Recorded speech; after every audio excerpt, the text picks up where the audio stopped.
وسلموا على رسوله النبي الأمين المكين الحنين الكريم الرؤوف الرحيم أما بعد فأعوذ بالله من الشيطان الرجيم بسم الله الرحمن الرحيم قال الله تبارك وتعالى في القرآن المجيد في شان حبيبه يا أيها الذين آمنوا لا تقدموا بين يدي الله ورسوله واتقوا الله ان اللہ سمیع علیم صدق اللہ مولانا العظیم۔ قابل صد احترام حضرت علامہ مطلوب احمد صاحب خطیب و امام جامع مسجد حاضہ، ذی احتشام قاری القراء زینت القراء فخر القراء جناب قاری علی حسن صاحب، محترم جناب محمد حنیف مغل صاحب ناظم مالیات تحریک منہاج القرآن جاپان، اور قابل صد احترام محترم بھائی نذیر احمد صاحب انتظامیہ مسجد حاضہ، اللہ رب العزت کی توفیق سے ہم یاشیو مسجد میں ہونے والے پہلے ماہانہ درس عرفان القرآن کی بابرکت مجلس میں جمع ہیں۔ دعا ہے بارگاہ قدوس میں کہ رب کائنات ہم سب کی حاضری کو اپنی بارگاہ میں شرف قبولیت عطا فرمائے اور قرآن مجید کے نور سے ہمارے سینوں کو منور فرمائے۔ میں چونکہ آج پہلی نشست ہے، تھوڑا دوستوں کو تعارف کروا دوں کہ درس قرآن یہ ایک ایسا پروگرام ہے کہ جو عام روٹین کے پروگراموں سے ہٹ کر ہے۔ یہ پروگرام وقت کا پابند ہے، دنیا ادھر کی ادھر ہو جائے، یہ اپنے وقت پہ شروع ہوتا وقت پہ ختم ہو جاتا ہے، اور اس کا ٹوٹل جو دورانیہ ہے شروع ہونے سے آخر تک تلاوت، نعت، درود و سلام، یہ 1.25 گھنٹے میں ختم ہو جاتا ہے۔ دنیا چاہے ایک بیٹھا بندہ ہو پھر بھی یہ اسی طرح چلتا ہے۔ 1,00,000 بندہ نیچے رکھ دیں، 1,00,000 بندہ بیٹھ جائے، مجھے صاحب نیچے رکھ دیں، 1,00,000 بندہ بیٹھ جائے پھر بھی یہ شروع رہتا ہے۔ کیونکہ آج پہلی نشست ہے تو میں آپ دوستوں کو یہ ایک تعارفی نشست ہوگی انشاءاللہ تعالی، اور دوسری اس کی شان یہ ہے کہ یہ درس قرآن جو آج ہم شروع کر رہے ہیں یہ روایتی مولویوں والا پروگرام نہیں ہے، مار دھاڑ والا پروگرام نہیں ہے۔ اس میں یوں سمجھ لیں کہ جیسے ایک استاد اپنے بچوں کو سبق سناتا ہے، پڑھاتا ہے، یاد کرواتا ہے، آپ نے یاد کرنا ہے، اس کو سیکھنا ہے، اپنے عقیدے کو سمجھنا ہے۔ اور تیسری شان اس کی یہ ہے کہ اگر دوست محنت کرنا شروع کر دیں، کوشش کریں، تو 3-4 ماہ کے بعد اس میں اتنی طاقت ہے کہ مسجد میں جگہ کم پڑ جاتی ہے۔ یہ درس قرآن کی، اس قرآن کی طاقت ہے کہ جب دوست محنت کریں، دعوت دیں، تو 3-4 ماہ کے بعد پھر دعوت دینے کی ضرورت نہیں رہتی، یہ خود ہی کام کرتا ہے۔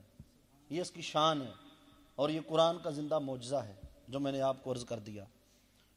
میں نے سورہ حجرات کی پہلی آیہ کریمہ آپ کے سامنے تلاوت کرنے کا شرف حاصل کیا ہے۔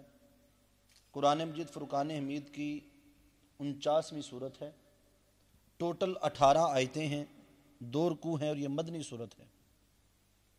اور حجرات جو اس کا نام ہے، یہ حجرہ کی جمع ہے، حجرات حجرہ کی جمع ہے۔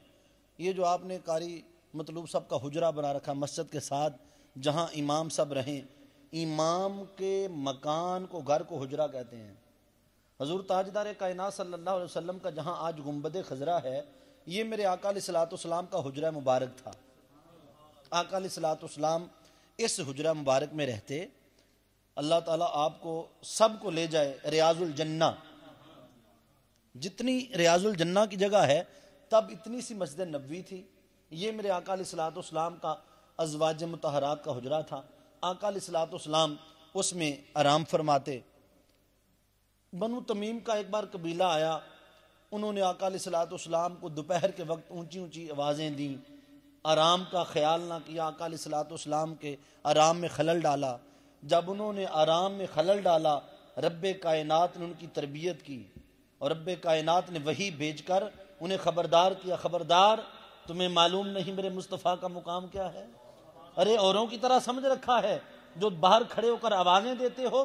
تو رب کائنات نے سورت کی آیت نمبر 4 فرمایا ان الذین ینادونک من وراء الحجرات اکثرہم لا یاقلون، کہ جو میرے مصطفیٰ کو عام لوگوں کی طرح سمجھ کر اپنے جیسا جان کر باہر کھڑے ہو کر آوازیں دیتے ہیں، اکثرہم لا یاقلون، ان میں سے اکثر کو میرے مصطفیٰ کے مقام اور مرتبہ کی خبر ہی نہیں ہے۔ رب کائنات نے اب اس آقا تاجدار کائنات صلی اللہ علیہ وسلم کے مکان کو، محبت کا انداز تو دیکھیں، کون مکانوں کی قسمیں اٹھاتا ہے، مگر رب کائنات نے وہ گھر، وہ حجرہ جہاں میرے مصطفیٰ رہے، اس حجرے کے نام پر ایک پوری سورت بنا دی ہے۔ سورہ حجرات آقا علیہ الصلوۃ والسلام کے مکان پر ایک سورت ہے۔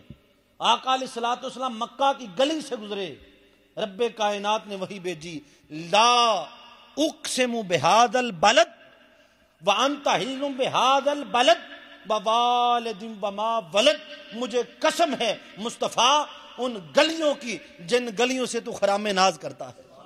اللہ رب العزت نے مکہ کی ان گلیوں کو بھی قرآن بنا دیا جہاں میرے مصطفیٰ کے قدم لگے۔ محبت کا انداز تو دیکھیں، کون قسمیں اٹھاتا ہے، یہ رب کی شان ہے۔ آقا علیہ الصلوۃ والسلام مکہ کی گلی سے گزرتے ہیں، اعلان فرماتا ہے، لا اقسم بہذا البلد، میں رب شہروں کی قسمیں نہیں اٹھایا کرتا۔ اللہ یستغنین القسم، میں اللہ ہوں، میں قسمیں اٹھانے سے غنی ہوں، میں پاک ہوں، میں کیوں قسمیں اٹھاؤں گلیوں کی، میں شہروں کی قسمیں کیوں اٹھاؤں، میں رب، میں قسم سے پاک۔ ارے خالق ہو کر مخلوق کی قسم کیوں اٹھاؤں؟ مخلوق میری قسم اٹھائے تو یہ میری شان ہے، میں مخلوق کی قسم کیوں اٹھاؤں؟ اللہ نے اپنے غنی ہونے کا اعلان کیا، لا اقسم بہذا البلد، میں شہر مکہ کی قسم نہیں اٹھاتا، یہ کہہ کر اگلی آیت میں قسم بھی اٹھا لی۔ پہلے فرماتا میں شہر مکہ کی قسم نہیں اٹھاتا، پھر قسم بھی اٹھائی۔ سوال کیا باری تعالیٰ، کیا مکہ کی قسم اس لیے اٹھا رہا ہے مکہ میں تیرا گھر ہے؟ جواب آیا نہیں نہیں، یہ تو پہلے بھی تھا، یہ کوئی آج تھوڑی بنا ہے، یہ تو آدم علیہ السلام کے زمانے سے آ رہا ہے، 1.25 لاکھ انبیاء گزر گئے، میں نے اس شہر کی قسم نہیں اٹھائی، میں نے مکہ کی قسم نہیں اٹھائی۔ مولا کس لیے قسم اٹھا رہا ہے؟ یہاں صفا مروہ ہے، فرمایا نہیں نہیں، اس لیے بھی قسم نہیں اٹھاتا۔ مولا کس لیے قسم اٹھائی؟ یہاں حتیم و مطاف ہے، فرمایا نہیں، اس لیے بھی قسم نہیں اٹھاتا۔ مولا کس لیے قسم اٹھاتا ہے؟ یہاں صفا و مروہ ہے، حجر اسود ہے، فرمایا نہیں اٹھاتا۔ مولا کس لیے قسم اٹھاتا ہے کہ یہاں تیرا گھر ہے؟ فرمایا نہیں۔ مولا کس لیے قسم اٹھاتا ہے؟ یہاں آب زمزم ہے، فرمایا نہیں۔ تو مولا رب ہو کر مکہ کی قسم کیوں اٹھا رہا ہے؟ فرمایا وَأَنْتَ حِلٌّ بِهَٰذَا الْبَلَدِ، میرے مصطفیٰ تو جو شہر مکہ میں رہتا ہے، ارے جدھر سے گزر جاتا ہے تیرے سانسوں سے مکہ کی گلیاں معطر ہو جاتی ہیں، رب ہو کر جی کرتا ہے تیری گلیوں کی قسمیں اٹھا لوں۔ رب کائنات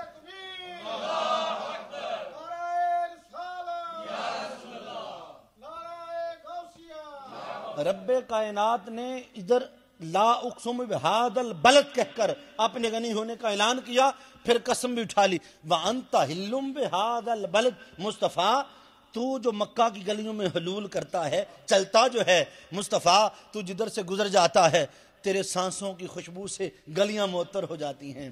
حبیب تو گلی سے گزرتا ہے، لوگ تجھے خوشبو سے جان لیتے ہیں، میرا حبیب ادھر سے گزرا، اب رب ہو کر جی کرتا ہے مصطفیٰ میں تیرے شہر کی گلیوں کی قسم بھی اٹھا لوں۔ خالی گلیوں کی نہیں اٹھائی، شہر کی بھی اٹھا لی۔ اور اگر اس لا کو لا نافیہ مانے نا، پہلے نا تو اس کا معنی اگر اس کو کہیں یہ لا زائدہ ہے تو معنی یہ بنے گا جو میں نے کر دیا، اور اگر اس کو لا نافیہ مانے تو معنی یہ بنے گا لا اقسم بہذا البلد، میں شہر مکہ کی قسم نہیں اٹھاؤں گا، لا نہیں اٹھاؤں گا، نہیں اٹھاؤں گا، نہیں اٹھاؤں گا۔ کب؟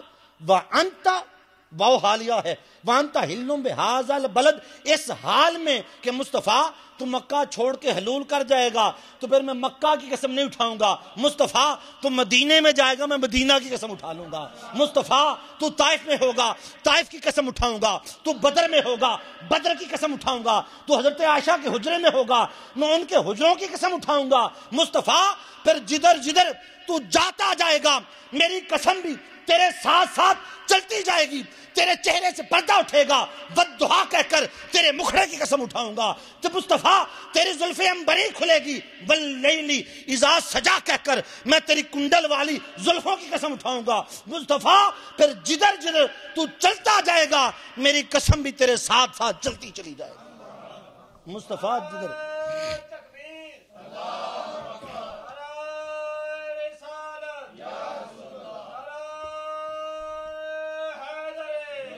مصطفیٰ پھر جہاں جدھر جدھر میرے مصطفیٰ تو جاتا جائے گا میری قسم بھی تیرے ساتھ ساتھ۔ اور اگر اس لا کو میں اس کے معنی کروں 17 لا کی قسمیں ہیں، ادھر ہی بات رہ جائے گی، اگلی بات نہیں شروع ہوگی۔ ایک معنی اور کر دیتے محبت کے لیے، اگر اس کو لا استفہام انکاری کا معنی تو معنی کیا بنے گا؟ لا اقسم بہذا البلد، میں شہر مکہ کی قسم کیوں نہ اٹھاؤں، استفہام انکاری ہے۔ لا اقسم بہذا البلد، میں شہر مکہ کی قسم کیوں نہ اٹھاؤں، وانتا حل بہذا البلد، سونیا تم ہی ہو میں پھر قسم ہی نہ چکا۔ مصطفیٰ قسم کیوں نہ اٹھاؤں، جب تو ہے تو پھر رب اس کی قسم ضرور اٹھائے گا کہ مصطفیٰ یہ میری محبت ہے۔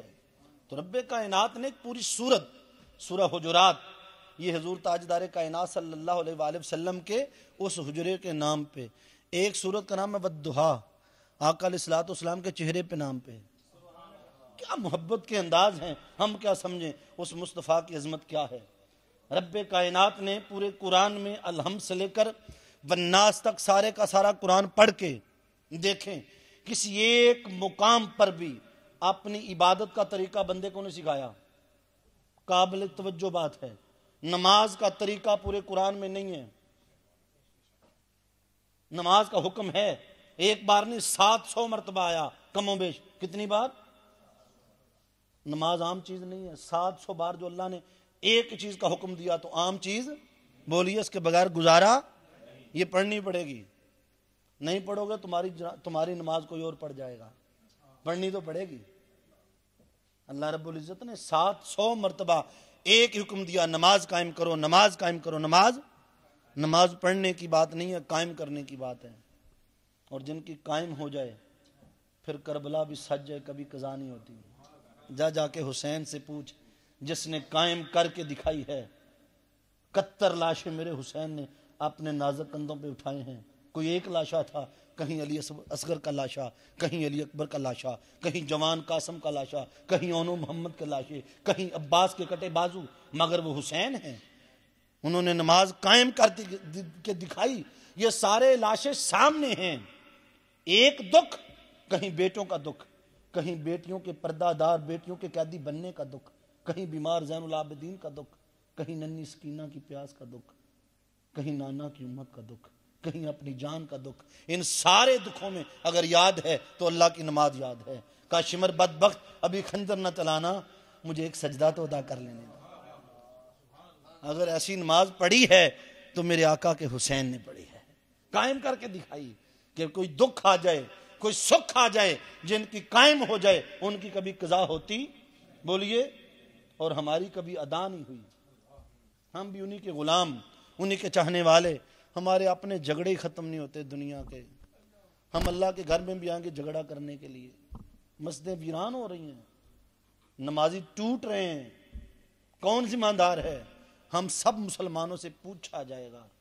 اللہ کی بارگاہ میں دوستو جواب دینا پڑے گا۔ اپنے گھروں کو سجاتے تھے، اپنے گھروں کو بناتے تھے، تمہیں سمجھ نہیں آئی؟ میرے گھر بنے بنائے اجڑ گئے، نمازی ختم ہو گئے، تم اپنی جنگوں میں لگے رہے، تم اپنی دنیا داری میں لگے رہے۔